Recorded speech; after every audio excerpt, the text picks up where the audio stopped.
የሽምግልናው ጊዜ ደግሞ በቅርቡ ስጠይቅ ቻናሉን ብቻ ነው የገቢ ምንጫችሁ የሆነውን የዩቲዩብ ቻናላችሁን ብቻ ነው ስጠኝ። ቻናሉ በእኔ ስም ነው የተከፈተው፣ እኔ ይገባኛል፣ ቻናሉን ስጠኝ ብቻ ነው ያልሽው። መኪና፣ የቤት ዕቃ ምናምን አልጠየቅሽም።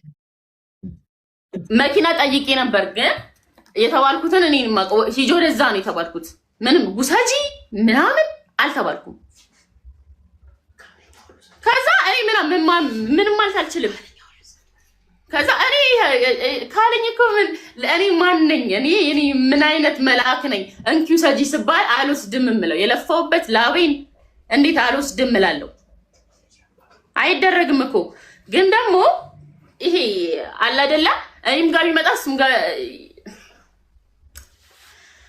ብቻ እኔ እንኪ ብባል ምንም ሳልከራከር እግዚአብሔር ይስጥልኝ ብዬ ነው ልቀበል የምችለው እንጂ አልገፋም። በሰዓቱ ብዙ ነገር ስለተጠየቅኩ ነው። ቢያንስ ዩቲዩቤን ስጡኝ አመጣዋለሁ።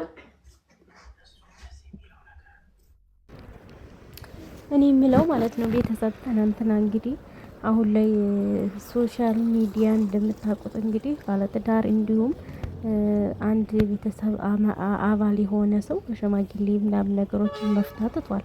እንደምታዩት ሁሉ ነገር ሚዲያ ላይ ምናምን እየሆነ ነው። ትናንትና እንግዲህ ፍቅርና ፋፊ የነበራቸውን ክርክር እንዴት እንደነበሩ ምናምን በቃ ሁሉ ነገር አይተናል ማለት ነውና እኔ የተረዳሁት እግዚአብሔርን ገንዘብ